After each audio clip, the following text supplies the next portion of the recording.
Hello అందరికీ, నా యూట్యూబ్లో ఉన్న వాళ్ళకి అండ్ నా సబ్స్క్రైబర్స్ అందరికీ హాయ్ అండి.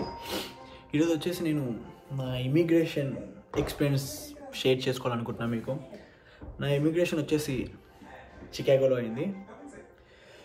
చికాగోలో ఎప్పుడైందంటే నాది ఇమిగ్రేషన్ డేట్ వచ్చేసి మే 12th రోజు అరౌండ్ 5 o'clock ఈవినింగ్ నాది ఇమిగ్రేషన్ అక్కడ అయ్యింది చికాగో ఎయిర్పోర్ట్లో. బట్ ఎవ్రీవన్ అందరు అనుకుంటున్నారు ఏంటంటే చికాగో ఇమిగ్రేషన్ చాలా స్ట్రిక్ట్ ఉంటుందని చాలామంది అన్నారు. ఇప్పటికి నేను చాలా విన్నా. బట్ రియల్గా నాకు కూడా చాలా భయమైంది ఇమిగ్రేషన్లో. మా ఫ్రెండ్స్ కూడా చెప్పారు it's so tough for that, అంటే నీది ఫస్ట్ చెక్ అక్కడనే కదా ఇమిగ్రేషన్, చాలా టఫ్ ఉంటుంది, బీ కేర్ఫుల్ అన్నారు. బట్ అయినా ఏం కాలేదు. బట్ నాది అన్ని సర్టిఫికేట్స్ ఎవ్రీథింగ్ ఇది నా ఒరిజినల్ ఉన్నాయి కాబట్టి నాకు అంత భయం లేదు ఫస్ట్ థింగ్. ఇంకొకటి ఏంటంటే అందరు చాలా బెదిరించారు, చికాగో ఎయిర్పోర్ట్ ఇమిగ్రేషన్ చాలా స్ట్రిక్ట్ ఉంటుందిరా, ఎందుకు వేరే ఎయిర్పోర్ట్ అన్న పెట్టుకోవచ్చు కదా అని చాలామంది చెప్పారు. బట్ నేను ఒకటే సజెస్ట్ చేస్తున్నా ఫ్రెండ్స్ అందరికీ, ఏ ఎయిర్పోర్ట్ పెట్టుకున్నా మనకి నథింగ్ ఈజ్ హ్యాపెన్.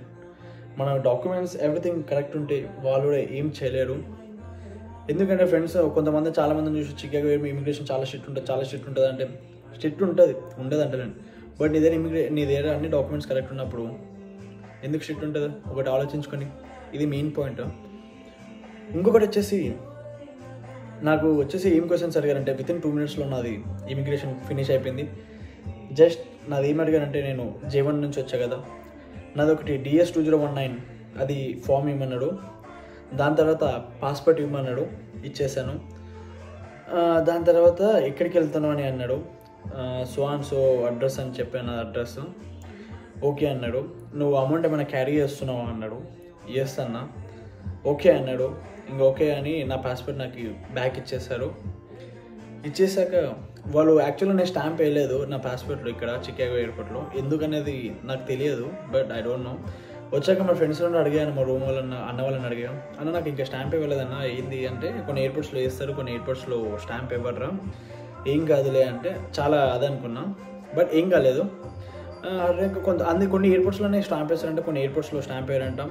అది ఏం ఫికర్ పడకండి. కొన్ని లైక్ నేనేమంటే ఇండియాలో స్టాంప్ వేస్తారు కదా ఆల్రెడీ, బట్ నేను ఇక్కడ కూడా స్టాంప్ వేస్తానని నేను ఎక్స్పెక్ట్ చేస్తాను. ఎందుకంటే మళ్ళీ ఇక్కడ ట్రూత్ అంటే లైక్ వచ్చినట్టు మనకు ప్రూఫ్ ఉండాలి కదా అని అంటే నార్మల్గా అనుకున్నా. బట్ వాళ్ళు ఒక పేపర్ ఇచ్చారు, ఏదో IHM సంథింగ్ ఏదో పేపరు. అక్కడ వెళ్ళాక మళ్ళీ నా చికాగో నుంచి మిల్వాకీ ఫ్లైట్ ఉండే. మళ్ళీ అరౌండ్ నేను ఒక 3 hours like 3.5 hours like waiting period ఉండే అక్కడ. దాని తర్వాత నేను Terminal 5 నుంచి Terminal 2కి వెళ్ళాలి. అక్కడ నుంచి ట్రైన్ తీసుకున్నా, అంటే లైక్ ఎయిర్పోర్ట్లో. బట్ నేను కొత్త కదా, నాకు ఏం అర్థం కాలేదు. ఫస్ట్ థింగ్ ఏమవుతుంది నాకు ఏం అర్థమవుతలేదు. ఏమైందంటే యాక్చువల్లీ నేను టికెట్ తీసుకెళ్ళి వాళ్ళకి చూపిస్తాను, మళ్ళీ వాళ్ళు వెనకలికి వెళ్ళమన్నాడు. ఇక్కడ మన ఇమిగ్రేషన్ అంతా అయిపోయాక నేను చికాగో నుంచి మిల్వాకీ వెళ్ళినప్పుడు. దాని తర్వాత అయిపోయాక టికెట్ తీసుకున్నా. You can go back, you can bring your United states tickets అన్నాడు. అంటే నాకు అర్థం కాలేదు, అంటే US టికెట్స్ ఇక్కడ ఉండాలి అని అంటే. దాని తర్వాత నాది మళ్ళీ ఎమిరేట్స్ టికెట్ ఉండే, అది వచ్చేసి అది మళ్ళీ వాళ్ళకి బ్యాక్ వెళ్ళి నేను టికెట్ ఆలోచిస్తలేడు, ఇవి యునైటెడ్ స్టేట్స్ టికెట్ కావాలంట అంటే వాళ్ళు మళ్ళీ అక్కడ వచ్చి కంప్యూటర్ టైప్ చేశారు, నాది మన టికెట్ నెంబర్ ఇచ్చి టైప్ చేశాక నా టికెట్ ఇచ్చాడు. మళ్ళీ లైన్లో అరౌండ్ 1/2 hour చాలా పెద్ద లైన్ ఉండే. మళ్ళీ చెక్ ఇన్ ఉండే. అయిపోయినాక మళ్ళీ నాకు చాలా భయం అంటే 3 hours సరిపోతుంది ఇమిగ్రేషన్, చికాగో ఎయిర్పోర్ట్ కదా, ఫస్ట్ టైం కదా. నాకు చాలా భయం అండి, లైక్ 3 hours సరిపోతుందా, లైక్ చూస్తే చాలామంది ఉండే, వామో చాలామంది లైక్ ఎక్కువ I think maybe B1 B2 వాళ్ళు ఉండే నేను వచ్చేప్పుడు. బట్ నా ఫ్లైట్ ఎక్స్పీరియన్స్ చాలా బాగుండే.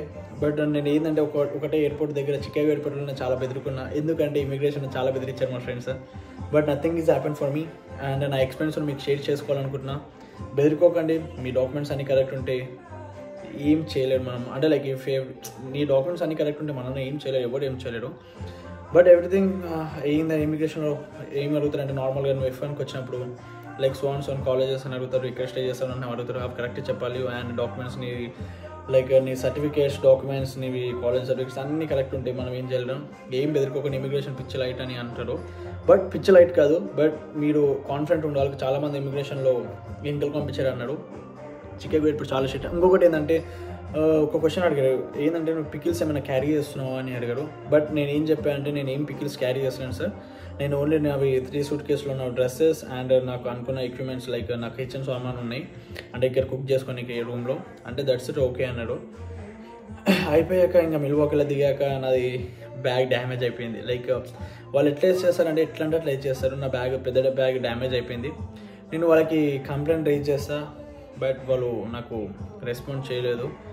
అది లైక్ మళ్ళీ పిక్స్ తీయండి 2-3 టైమ్స్ పంపించా, బట్ వాళ్ళు నాకు ఏమి, నేను యాక్చువల్గా మనీ వస్తాయి అనుకున్నా బట్ నాకు రాలేవు. ఇంకా తర్వాత నేను కూడా ఇంకా 1 టైం చూసుకున్నా, 2nd టైం పంపిస్తున్నాడు బట్ నేను కూడా లైట్ తీసుకున్నా, ఇంకా నాకు టైం లేకుండే. సరే అని ఇంకా నేను లైట్ తీసుకున్నా.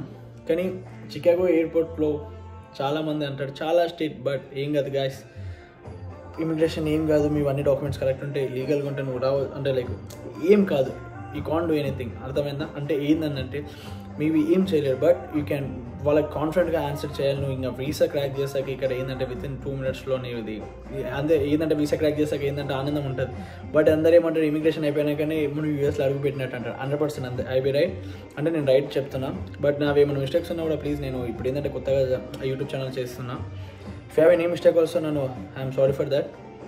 కానీ మీలాగా సపోర్ట్ కావాలని కోరుకుంటున్నాను. ఇంకొకటి అండ్ సబ్స్క్రైబ్ చేయండి నా ఛానల్, అండ్ ఇట్లనే మోర్ అప్డేట్స్ మీకు ఇచ్చేస్తా. Please subscribe my channel and like చేయండి. ఇంకా ఇంకేం చెప్పాలి నా ఎక్స్పీరియన్స్ అంటే, మిల్వాకీ ఎయిర్పోర్ట్లో దిగాక లైక్ మా ఒక అన్న వచ్చారు పికప్ చేసుకోనికే. లైక్ అరౌండ్ నేను 1 అవర్ వెయిట్ చేసా అక్కడ. లైక్ నాది సిమ్ లేదు ఏం లేదు, ఇంకా వాట్సాప్ కాల్స్ ఇంకా ఫ్రీ వైఫై యూజ్ చేసేసా. ఫ్లైట్లో అయితే ఒక 15 అవర్స్ జర్నీ ఉండే దుబాయ్ నుంచి లైక్ చికాగో. అది ఆ ఫ్లైట్లో అయితే నాకు చాలా అంటే చాలా బోర్ కొట్టేసింది, ఎందుకంటే 15 అవర్స్ జర్నీ అంటే ఇట్స్ నాట్ ఏ జోక్ అండి. ఎందుకంటే ఒకటే నాకు కార్నర్ సీట్ వచ్చింది, బట్ అక్కడికి నేను ఏమనుకున్నాను మా కార్నర్ సీట్ వచ్చింది, నాకు చాలా హ్యాపీగా ఉండే. But I'm so happy for that. And 15 hours journey చేస్తా, కానీ సో అంటే చాలా బోర్ కొట్టేసింది. కానీ ఇంకొకటి ఏంటంటే flight is very good for that. ఇంకొకటి ఏంటంటే ఫ్లైట్ చాలా బాగుంది అన్నది, లైక్ ఎమిరేట్స్ ఫ్లైట్స్ కదా, చాలా బాగుండే. లైక్ ఎక్కువసేపు లేయర్ ఉండే, నాకు టోటల్ 26 అవర్స్ జర్నీ ఉండే. I'm so happy for that. ఇంకేం ఎక్స్పీరియన్స్ లేదు, లైక్ అంటే నాకు ఇప్పుడు ఇవైనా ఎక్స్పీరియన్స్లో అయ్యింది చెప్తాను, మీకు షేర్ చేస్తాను. ఇంకొకటి ఏంటంటే చికాగో ఎయిర్పోర్ట్ వచ్చినప్పుడు ఒక మెయిన్ థింగ్ ఏం చేయాలంటే, మీరు పికిల్స్ ఏమన్నది ఏం క్యారీ చేయకండి గాయస్. ఎందుకంటే మళ్ళీ పికిల్స్ అవన్నీ క్యారీ చేస్తాం, మళ్ళీ ఆ లగేజ్ బ్యాగ్స్ తీయాలి, మళ్ళీ ఆ సూట్ కేసులో అన్నీ పెట్టాలంటే ఇది పెద్ద టాస్క్ అండి. ఇది ప్లీజ్ అదొకటి. మళ్ళీ పికిల్స్ మళ్ళీ ఇండియా నుంచి పంపించుకుంటే ఇది చాలా బెటర్ అనుకుంటా.